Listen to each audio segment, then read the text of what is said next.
Okay guys, so we will continue in this model. Comparing quantities हमने start कर लिया था. ठीक है, कंपेयरिंग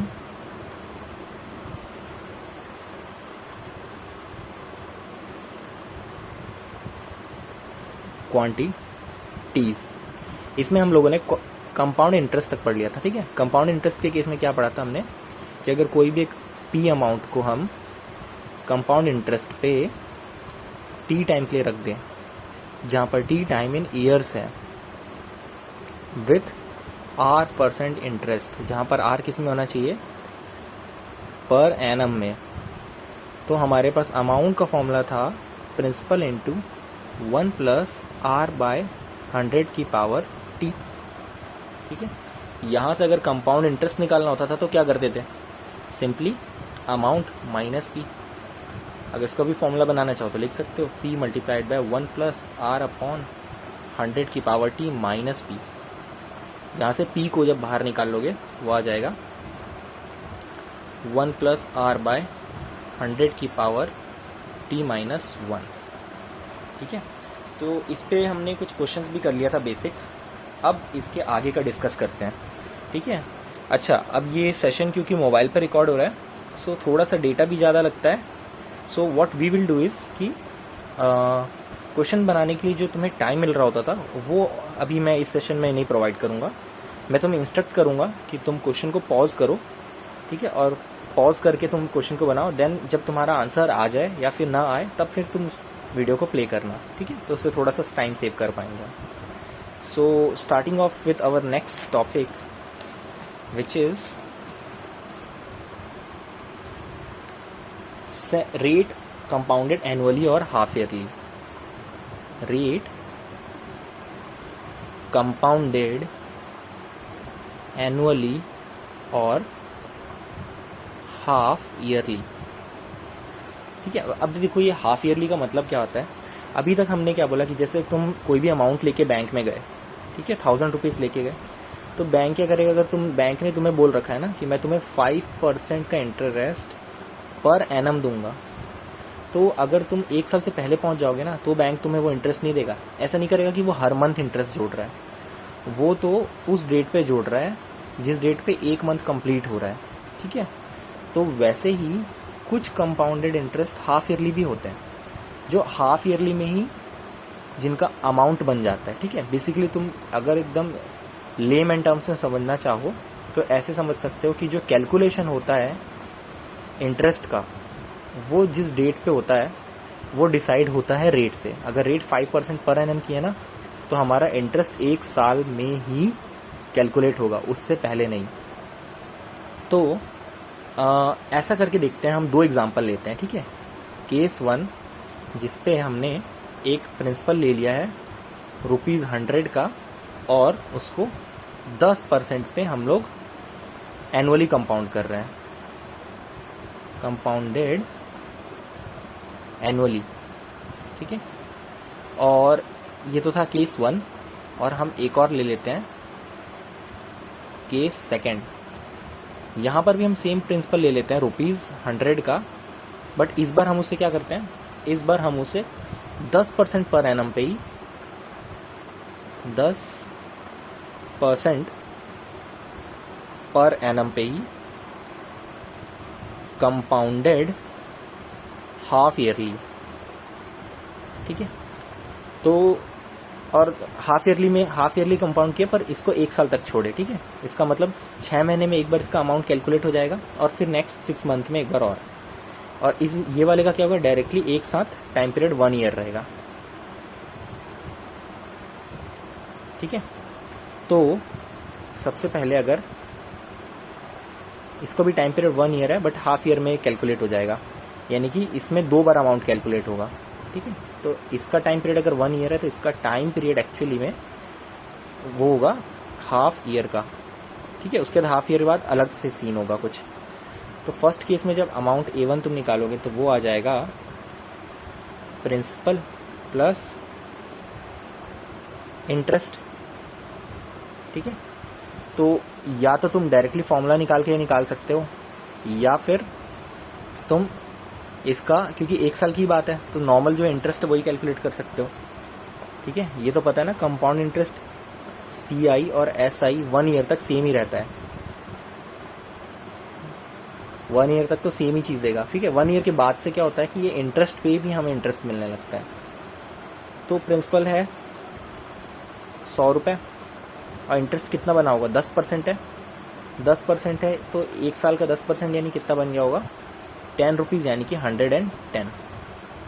अब इस केस में देखते हैं, ठीक है। इस केस में क्या हो रहा होगा,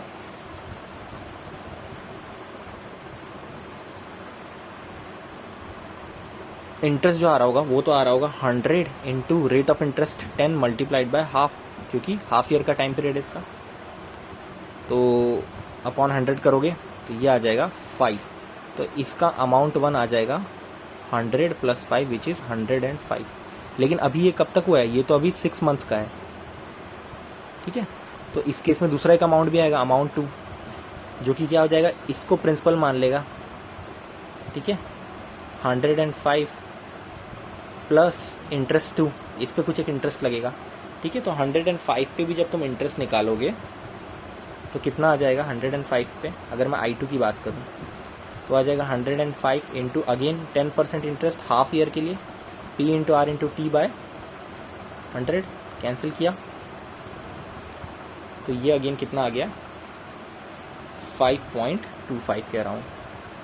तो 105 प्लस 5.25 करोगे तो ये आ गया 110.25। तो अब ध्यान दो, सेम चीज़ ही हुई है, क्या हुई है, अगर मैं ऊपर की बात करूँ तो इस 100 रुपीज़ को हमने 10% पर एनम पे ही रखा, बट ये कंपाउंडेड हाफ ईयरली हो रहा था, यानी कि 6 महीने बाद इसमें 10% पर एनम का है ना, याद रखना। अगर 10% पर एनम का है तो हमने 10 इंटू टाइम पीरियड हाफ लिया फॉर्मूले में, ठीक है। तो हाफ ईयर में इसमें 5 रुपये का इंटरेस्ट मिला, उसके बाद उससे अमाउंट बनाया और उसके बाद वापस से 5 रुपये वापस से उस अमाउंट को प्रिंसिपल बना करके अगेन एक अमाउंट निकल करके आया। तो फर्स्ट वाले केस जिसमें हमने सीधे 1 साल के लिए ही कंपाउंड कर दिया था, उससे ज़्यादा पैसा मिल रहा है ना, देखो 110.25 है, ठीक है। अगर इसको मैं एक ब्रीफली फ्लो चार्ट के हेल्प से बताऊं तुम लोगों को, तो ऐसे समझ लो कि ये हुआ है कि ये एक पर्सन था, इसके पास 100 रुपये थे, ये एक पर्सन था, इसके पास भी 100 रुपये थे, ये एक बैंक में गया जो एनुअल कंपाउंड करता था, ठीक है, और ये जो एक बैंक में गया जो हाफ ईयरली कंपाउंड करता था, ठीक है। तो इसने अपनी रेट ऑफ इंटरेस्ट कैसे बताई, 10% कंपाउंडेड हाफ ईयरली, ठीक है। और इसने अपनी रेट ऑफ कैसे बताई, 10% एनुअली। इसका कैलकुलेशन सिंपल हुआ, इसने क्या किया, 100 रुपये में एट द एंड 10% का एक इंटरेस्ट डाल दिया, तो 10% का इंटरेस्ट 10 आया, 110 तुम कैलकुलेट कर सकते हो। इसने क्या किया, इसने पहले ये 100 रुपये था, इसको 6 मंथ्स पे इस पर एक इंटरेस्ट कैलकुलेट किया, ठीक है। अब 6 मंथ पे जब इंटरेस्ट कैलकुलेट किया ना तो वो 10% का नहीं होगा, ठीक है। 10% जो है वो हाफ ईयरली कैलकुलेट हो रहा है, मतलब कि ये 5% इस पर कैलकुलेट हुआ होगा, ठीक है। अगर वो भी नहीं करना तो सीधा सिंपल इंटरेस्ट का फॉर्मूला लगा दो, 100 इंटू R कितना है 10/100 इंटू T कितना है 1/2, ठीक है। T 1/2 है, ईयर्स में लेते हैं तो ये ऑटोमेटिकली 5 हो गया। तो इसके बाद इसमें क्या हो गया, 5 रुपीज़ का इंटरेस्ट आ गया और ये अमाउंट 105 हो गया। अब फिर इसमें 6 मंथ्स के लिए फिर इस पर क्या लगा, 10% का इंटरेस्ट, यानी कि फिर इस वाले अमाउंट पे कैलकुलेट किया, 105 इंटू 10/100 इंटू 1/2, तो ये हो गया 5। तो इस पर फिर से क्या लग गया, 5.25 का इंटरेस्ट आ गया, तो ये अमाउंट बन गया 110.25, ठीक है। अब अगर तुम्हें मान लो ये सारी चीज़ें नहीं करनी है, ठीक है, तुम्हें इतना सब कैलकुलेशन नहीं करना है और तुम्हें सिंपली कोई फार्मूला मिल जाए जिससे तुम हाफ ईयर वाले पार्ट को भी सॉल्व कर पाओ, तो वो देख लेते हैं अब हम लोग, ठीक है। Formula to calculate let CI half yearly. ठीक है, सबसे पहले रेट को क्या कर दो तुम, हाफ कर दो, और टाइम को क्या कर दो, calculate it in half years. Half years का मतलब क्या है, जैसे अगर 1 ईयर है ना, तो 1 ईयर कितना है, 2 हाफ ईयर्स है, तो तुम इसको 2 ले लोगे टी की जगह। ठीक है, अब मैं तुम्हें शो करता हूँ कैसे ये फॉर्मूला वर्क करता है। ठीक है, अभी हमारे पास प्रीवियस क्वेश्चन में हमें ये पता था,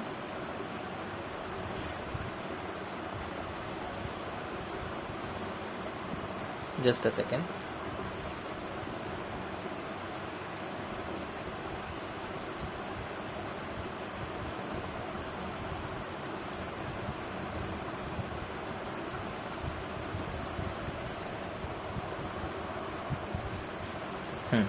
ठीक है, तो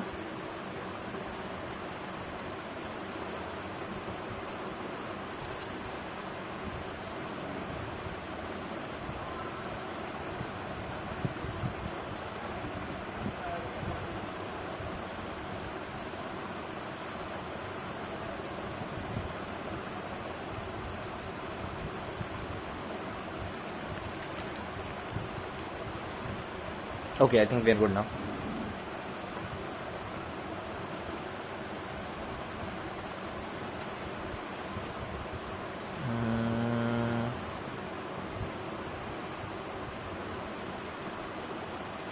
हाँ, ठीक है, तो प्रीवियस क्वेश्चन में हमने देखा कि 100 रुपये का अमाउंट था। ठीक है, जिसको कैलकुलेट किया गया था 10% compounded half yearly for 1 year. ठीक है, अब देखो ऐसा नहीं कि हाफ ईयर है तो हाफ ईयर के लिए कैलकुलेट करेंगे, कितने भी ईयर्स के लिए कैलकुलेट कर सकते हैं, 1 ईयर के लिए। ठीक है, तो हमारे पास अमाउंट कितना आ गया था, हमें पता है 110.25। अब मैं बोल रहा हूँ कि सीधे तुम फॉर्मूला लगाओ, amount equals to principal into 1 + R/100⁻t। अब हम क्या करेंगे, इस फॉर्मूले में चेंज करेंगे, क्या क्या चेंज करेंगे मैंने बताया था, R को करेंगे R/2 और टाइम को लेंगे हाफ ईयर्स में।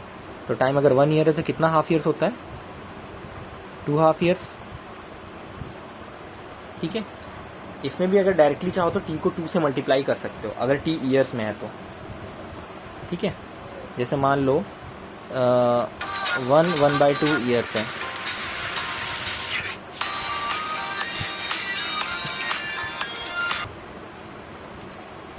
ठीक है, तो मान लो 1/2 ईयर्स है, तो कितने हाफ ईयर्स होगा, तो इसको फ्रैक्शन में ले आओ, 3/2 ईयर्स मल्टीप्लाइड बाय 2 करो तो कितना आ गया ये, 3 हाफ ईयर्स। ठीक है, तो ये जस्ट तुम्हें समझाने के लिए था। अभी तो फॉर्मूले का एप्लीकेशन देखो, t equals to 2 half years हो गया, तो amount equals to principal 100 multiplied by 1 plus r कितना हो जाएगा, r हाफ हो जाएगा R/2, तो 10% था तो 10 का तो कितना हो जाएगा 5/100 की पावर t। t में कितना आएगा, अब नया वाला t 2 हाफ ईयर्स, तो ये 2 लिख दो। ठीक है, सिंपल। अब ये हो गया 100 मल्टीप्लाइड बाय 5, तो 120 बार में चले जाएगा, तो 21/20 का स्क्वायर, तो ये आ जाएगा 100 × 441/400, 100 से 100 कैंसिल, तो ये अमाउंट आ जाएगा, डिवाइड करोगे तो 110.25, एग्जैक्टली सेम उतना ही जितना हमें इतनी मेहनत करके मिल रहा था। ठीक है, तो चाहो तो तुम कन्वेंशनल मेथड से बना सकते हो या फिर ये शॉर्टकट तरीका यूज़ कर सकते हो। तो क्विकली अब एक क्वेश्चन देखते हैं इस पे बेस्ड। ठीक है, question says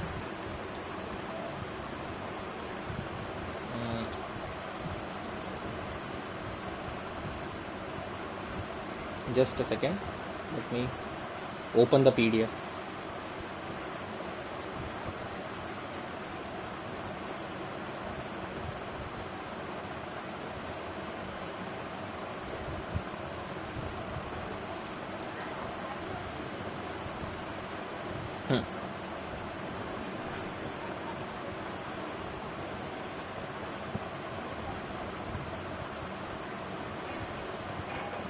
question is find the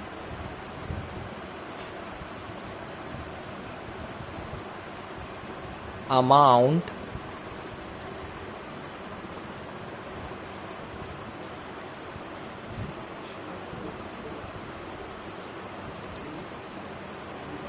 to be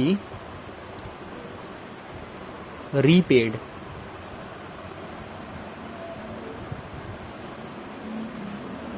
on a loan of 12,000 for 1/2 years at 10% per annum.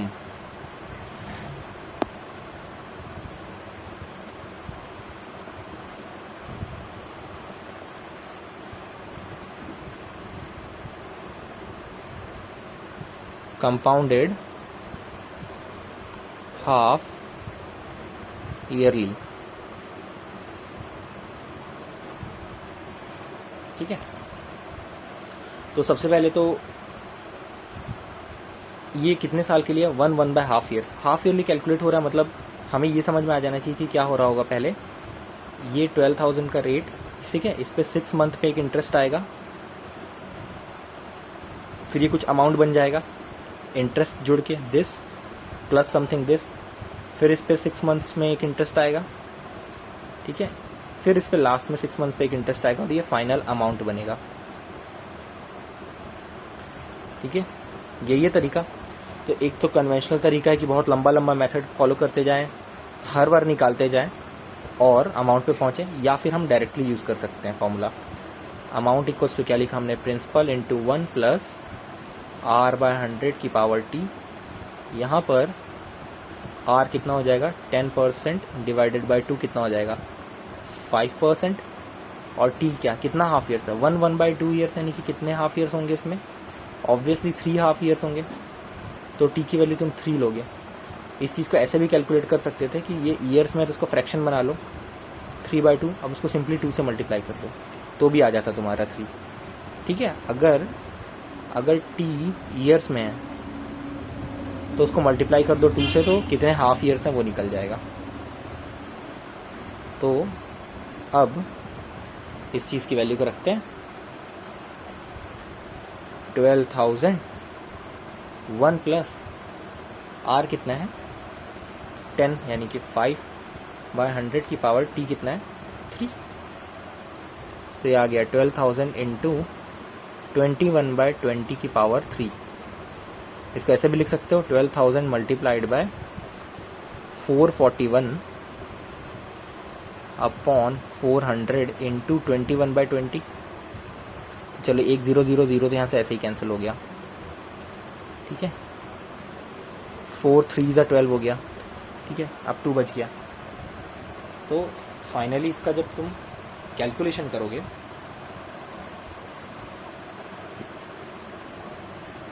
तो इसकी वैल्यू तुम्हें मिलने वाली है, चलो कर ही लेते हैं, 441 multiplied by 21 is 441 288 9261. Now again 9261 multiplied by 3. 6 3 is 8, 3 2 is 6 plus 1 7, 9 3 is 27. Now we will do 27783 divided by 2. 2 1s are 2, 0 7, 2 3s are 6, 1 7, 2 8s are 16, 8, 2 9, 1.5. तो ये आ जाएगा तुम्हारा 13891.5. ठीक है, अगर ये आंसर तुम्हारा आ रहा है देन यू आर करेक्ट. ठीक है, अब मैं क्वेश्चन दे रहा हूँ, उसको तुम पॉज करके सॉल्व करना and just check the answer. ठीक है, या फिर इसको प्रैक्टिस के लिए बना लेना.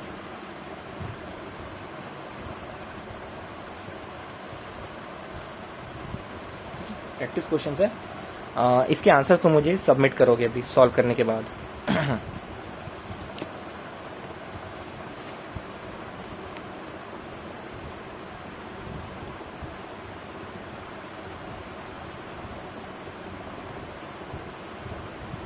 Find the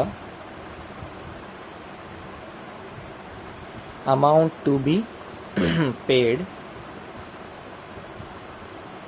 First part is at the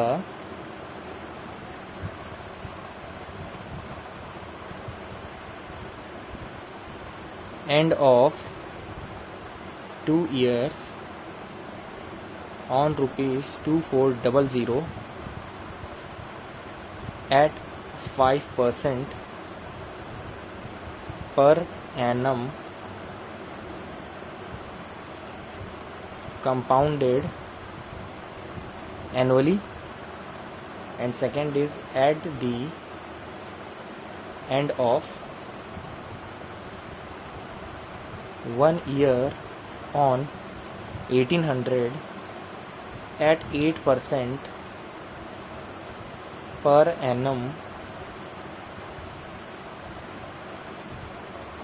compounded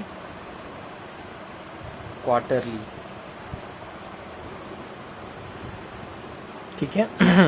तो इसका अगर फर्स्ट का सॉल्यूशन करोगे तो फर्स्ट तो सिंपल क्वेश्चन है यार, यहाँ पर कोई हाफ ईयरली वाला फंडा ही नहीं है। अब सेकंड में देखो, हाफ ईयरली तो हमने पढ़ लिया, क्वार्टरली है, ठीक है। तो क्वार्टरली में भी कुछ नहीं करना है, तुम्हें सेम करना है बस। अब इस बार आर किस में चेंज हो जाएगा, क्वार्टरली मतलब कि एक एक क्वार्टर में वो डिवाइड हो रहा है। इसका मतलब एक साल में कितने बार इंटरेस्ट कैलकुलेट हो रहा होगा, 4 बार। तो रेट ऑफ इंटरेस्ट कितने से डिवाइड हो जाएगा, R dash equals to R by 4, और टाइम कितना हो जाएगा, टाइम इज क्वार्टर ईयर्स में कैलकुलेट होगा, क्वार्टर ईयर्स में, ठीक है। तो at the end of 1 year बोल रहा है, तो 1 ईयर में कितने क्वार्टर ईयर्स हुए, 4 क्वार्टर्स होते हैं, 4 क्वार्टर ईयर्स। तो यहाँ से फॉर्मूला बन जाएगा amount equals to P into 1 plus R by 4 into 100 की पावर 4, ठीक है। अच्छा, अब यहाँ से ना हम लोग ने कोई भी एक जनरल कंपाउंडिंग्स का भी फॉर्मूला निकाल सकते हैं, ठीक है। जनरल कंपाउंडिंग्स मतलब क्या होगा, अगर मान लो वो बोल दे कि हर मंथ ही कंपाउंड हो रहा है तो इसका एक जनरल फॉर्मूला लिख सकते हो तुम चाहो तो, और उसको यूज़ कर सकते हो, ठीक है। तो अभी तो इससे तुम इसका आंसर निकाल लेना, ठीक है, और मुझे रिप्लाई करोगे हमारे व्हाट्सएप ग्रुप में, ठीक है। क्वेश्चन 1 है ये और क्वेश्चन 2 है, इसके आंसर्स कितने आए।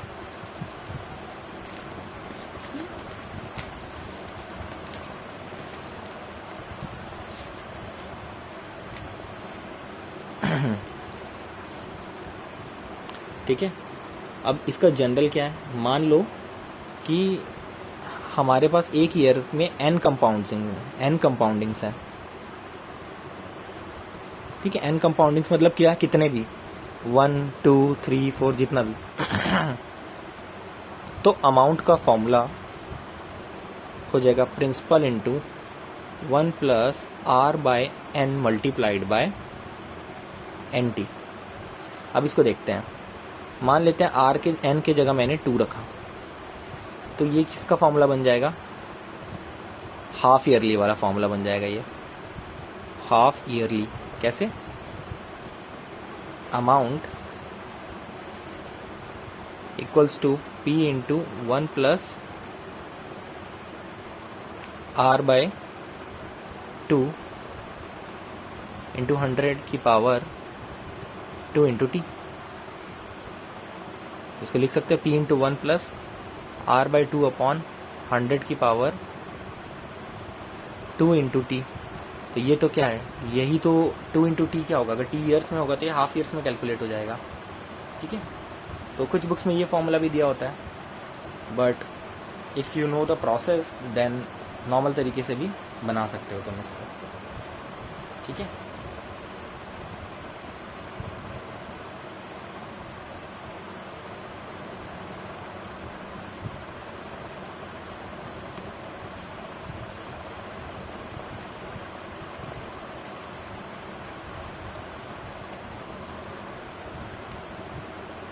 ठीक है, तो ये हाफ ईयरली वाला और क्वार्टरली कैलकुलेशन वाला पार्ट आई थिंक क्लियर है। तो अब इस वाले वीडियो को यहीं पे एंड करते हैं। इसके पार्ट 2 में अब हम लोग डिस्कस करेंगे applications of compound interest formula. ठीक है, so let's continue this in another video.